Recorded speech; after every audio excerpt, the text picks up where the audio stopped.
छोटी सी मनु ने गुल्लक से सब सिक्के निकाल लिए और उनको बटोर कर जेब में रख लिया। घर से निकल पड़ी। पास में ही केमिस्ट की दुकान थी।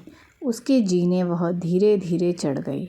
वो काउंटर के सामने जाकर खड़ी हो गई और बोलने लगी, पर छोटी सी मनु पर किसी का भी ध्यान नहीं गया और ना ही उसकी आवाज़ किसी को भी सुनाई दे रही थी। सब अपने अपने कामों में व्यस्त थे। दुकान मालिक का कोई दोस्त बाहर देश से आया था, वो भी उससे बातें करने में व्यस्त था। तभी उसने अपनी जेब से एक सिक्का निकालकर काउंटर पर फेंक दिया। सिक्के की आवाज़ से सबका ध्यान उसकी ओर गया। उसकी तरकीब काम आ गई।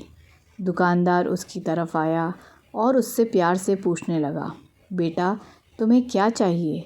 उसने अपनी जेब से सब सिक्के निकालकर अपनी छोटी सी हथेली पर रख लिए और बोली कि मुझे चमत्कार चाहिए।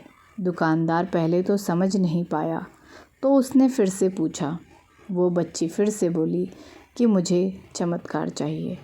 दुकानदार हैरान होकर बोला, बेटा यहाँ दवाई मिलती है, चमत्कार नहीं मिलता। वो बच्ची बोली, अगर यहाँ दवाई मिलती है तो चमत्कार भी आपके यहाँ ही मिलने चाहिए। दुकानदार बोला, बेटा लेकिन आपसे यह किसने कहा कि यहाँ चमत्कार मिलते हैं? अब उस बच्ची ने विस्तार में बताना शुरू किया। अपनी तोतली ज़बान से वह बोली, मेरे भैया के सिर में ट्यूमर हो गया है।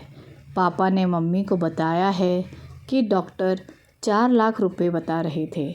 अगर समय पर इलाज ना हुआ तो कोई चमत्कार ही इसे बचा सकता है और कोई संभावना नहीं है। वो रोते हुए माँ से कह रहे थे, अपने पास कुछ बेचने को भी नहीं है, ना कोई ज़मीन जायदाद है, ना ही गहने। सब इलाज में पहले ही खर्च हो गए हैं।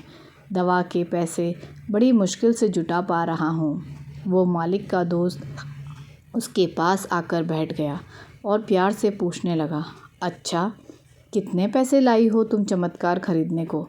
उसने अपनी मुट्ठी से सब रुपए निकाल कर उसके हाथों में रख दिए। जब उसने वो रुपए गिने तो 21 रुपये 50 पैसे थे। वो व्यक्ति हंसने लगा और मनु से बोला, समझो तुमने चमत्कार खरीद लिया, चलो मुझे अपने भाई के पास ले चलो। वो व्यक्ति जो उस केमिस्ट का दोस्त था, अपनी छुट्टी बिताने भारत आया था और न्यूयॉर्क का एक प्रसिद्ध न्यूरो सर्जन भी था। उसने उस बच्ची का इलाज 21 रुपये 50 पैसे में किया और वो बच्चा सही भी हो गया। आखिर प्रभु ने मनु को चमत्कार बेच ही दिया। वो बच्ची बड़ी श्रद्धा से उसको खरीदने चली थी। वो उसको मिल गया। प्रभु सबके पालनहार हैं। उनकी मदद ऐसे ही चमत्कार के रूप में मिलती रहती है। बस आवश्यकता है तो सिर्फ सच्ची श्रद्धा की, क्योंकि परमात्मा संसार के कण कण में है। तो दोस्तों, आपको आज की ये कहानी कैसी लगी मुझे कमेंट करके ज़रूर बताएं और ऐसी ही रोचक और मोटिवेशनल कहानियों के लिए मेरा चैनल सब्सक्राइब ज़रूर करें। मिलते हैं अपने अगले वीडियो में किसी एक नई कहानी के साथ। तब तक के लिए बाय बाय, टेक केयर दोस्तों।